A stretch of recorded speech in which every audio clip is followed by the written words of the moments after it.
Hello everyone. So this is again Muhammed Aziz with a new session, and today we are here with our next session of Go programming language, and the topic of today's session is basically the Go interfaces. Interfaces are nothing but just unknown implemented signatures that holds non-implemented signatures that you can basically implement by referring it to other types, any types. I can give you an example of a real-time or our daily life example. So we know that we all mostly drive the cars, the vehicles, and every vehicle, the cars have interface. Like they have doors, they have basically the gas pedal which you push, and the car is basically moving forward. It has a gearbox which contains different kind of gears, etc., etc., etc. So these kind of a interface we have already in our mind, and by using that interface we know how to drive any kind of a car. Yes, there can be different kind of thing, for example automatic cars, manual cars, but we can say that automatic cars have a different interface and manual cars have a different interface. So let's see in action in our Go programming language how interfaces are basically implementing and how we can get benefits from them. So let's see. All right, so we have three different types of structures here, which is the data type where we can basically store different types of data. So we have employee, we have customer, and we have supplier. There is a very common thing is that the structure of employee contains employee name, and we have in customer we have customer name and sales invoices, and supplier we have supplier name and purchase invoices, and for employee we have salary as well. So what we need to do first, we need to calculate a VAT for all these things. We have to need to calculate the VAT for salary. We have to need to calculate the VAT for for employee, for customer, and for supplier as well. There can be a chance that they have maybe different kinds of VAT. So first, let's define implement VAT calculation for customer. Let's do for employee first. All right, so I will do func, and here I will say e employee calculate VAT, and what it will do, it will return me the float, right? And how I'm going to calculate the VAT, let's see, 20% of the salary. So I can say return salary multiplied by 20 divided by 100. So what it will do, it will return me the that person e dot, let's make it e dot, salary 20% VAT, and return me the VAT for the employee. So in same story, I will just copy paste the same thing because in other we have same stuff. Here implement VAT calculation for, in that case, let me make it down a little bit. Let's do it for the customer now. Okay, and here see customer calculate VAT, and here I have, again let's make it 20 per, let's make it, for example for the customer we have 15%. So C dot purchase invoice, in that case we have 15%. No, sorry, sales invoice. And now the same function, we have to calculate the VAT for our the last structure, which is supplier. Let's make it as here, and supplier here, let's make it again 20%, or just to make it a bit different, let's make it 10% as, and we have the purchase invoice there. All right, so we have three kinds of data type. We have employee, we have customer, we have supplier, and all those basically implementing the same function which calculate VAT, but there are different types of VAT, like customer employee has 20%, we have customer with 15%, and suppliers with 10%. All right, so what we need to do, for example, I just want to show all those the calculation of the VAT. I just want to print those in my main function. First, what I will do, I will initialize the three structures here that we have in our applications, which are customer. So what I will do, I will make cust,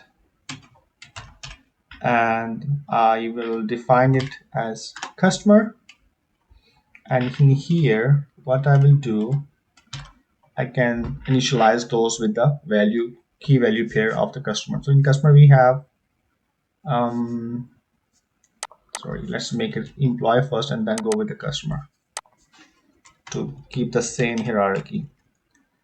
And for the customer, I have sorry, employee name, which is Muhammed, and salary, which I can say is like 5,000. And same, let's define customer now of type customer, and it has customer name, which is customer lorem ipsum, and then it is sales invoice, which I can say is like, just in case, 100.50, because this is float. And third, we have supplier. I can say supplier, and it contains supplier name, and it has purchase invoice, which is like 150.59 for now. All right, so these are the three things we got, right? I just want to print all those information. Like I just want to calculate this information of the VAT calculation in our application. Like I can say that print line apply dot calculate VAT, right? And same here, I can say that cust dot calculate VAT, and last we have supplier and calculate VAT. So I hope you understand what I did. I just print all the calculation of the VATs for all three different types of data.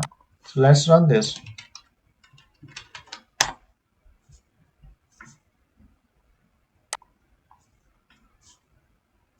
So you see we have very weird values here, which is going, I don't know, huge values, because of maybe I have to put something here.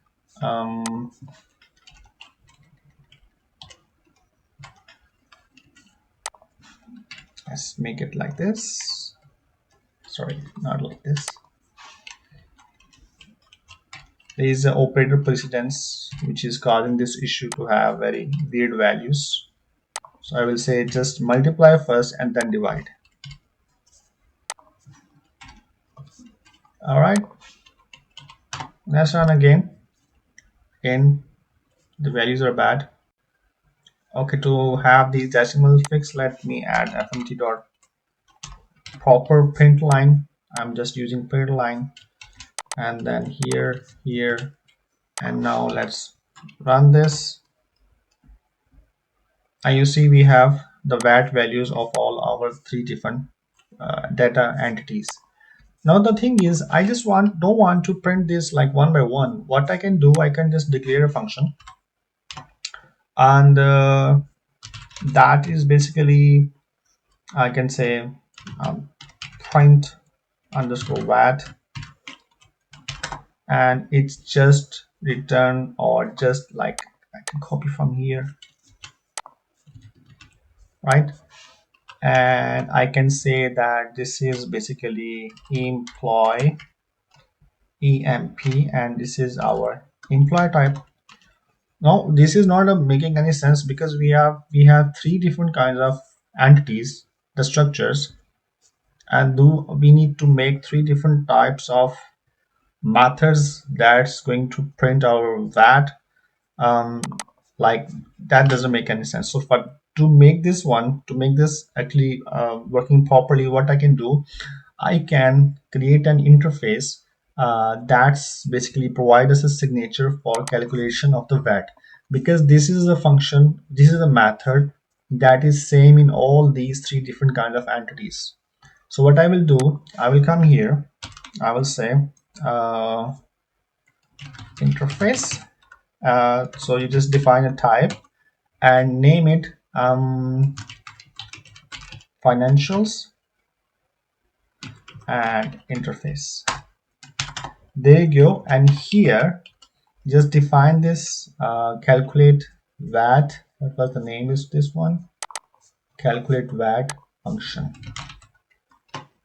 and it will return float 32, and that's it.